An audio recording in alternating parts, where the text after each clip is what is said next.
കഴിഞ്ഞ ദിവസമാണ് നമ്മൾ അമ്പലത്തിലോട്ടൊക്കെ പോയിട്ടുണ്ടായിരുന്നു ദീപാരാധന തൊഴാൻ വേണ്ടിയൊക്കെ. അങ്ങനെ ദീപാരാധനയൊക്കെ തൊഴുത് കുറേ നേരമൊക്കെ ഇരുന്നപ്പോഴത്തേക്ക് അവിടെ ഒരാളിന്ന് പാട്ട് പാടുന്നുണ്ട്. അത് നന്നായിട്ട് പാട്ട് പാടുന്നുണ്ട്, പറയാതിരിക്കാൻ പറ്റില്ല. പിന്നെ ആണെങ്കിൽ ഞങ്ങൾ പായസമൊക്കെ ഉണ്ടായിരുന്നു, പായസമൊക്കെ ഉണ്ട്. അതൊക്കെ കുടിച്ചുകൊണ്ടൊക്കെ ഇരുന്നപ്പോഴത്തേക്ക് ഒരാൾ എന്നോട് വന്നിട്ട് പറയാം, നമുക്കറിയാവുന്നൊരു കുഞ്ഞ് തന്നെ, ആൻറ്റി എൻ്റെയും കൂടെ ഒരു ഫോട്ടോ എടുക്കാവോ എന്നൊക്കെ പറഞ്ഞു. നല്ല ക്യൂട്ടായിരുന്നു. ഞാനൊരു ഫോട്ടോയൊക്കെ എടുത്തപ്പോൾ അതൊക്കെ സന്തോഷമായി.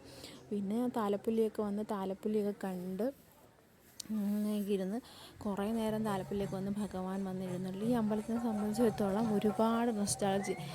നമ്മളൊരുപാട് പേര് ഇവിടെ കിടന്ന് ഈ അമ്പലത്തിൽ കിടന്ന് ഒരുപാട് കളിച്ചിട്ടുണ്ട്. ഈ ഉത്സവമൊക്കെ ഇല്ലാത്തൊരു സമയം ഉണ്ടായിരുന്നു. അപ്പോഴൊക്കെ നമ്മൾ ഈ അമ്പലത്തിൽ ഭയങ്കര കളിയും അതും ഇതും എന്തുമായിരുന്നു, എനിക്കൊന്നും പറഞ്ഞറിയിക്കുന്നത്.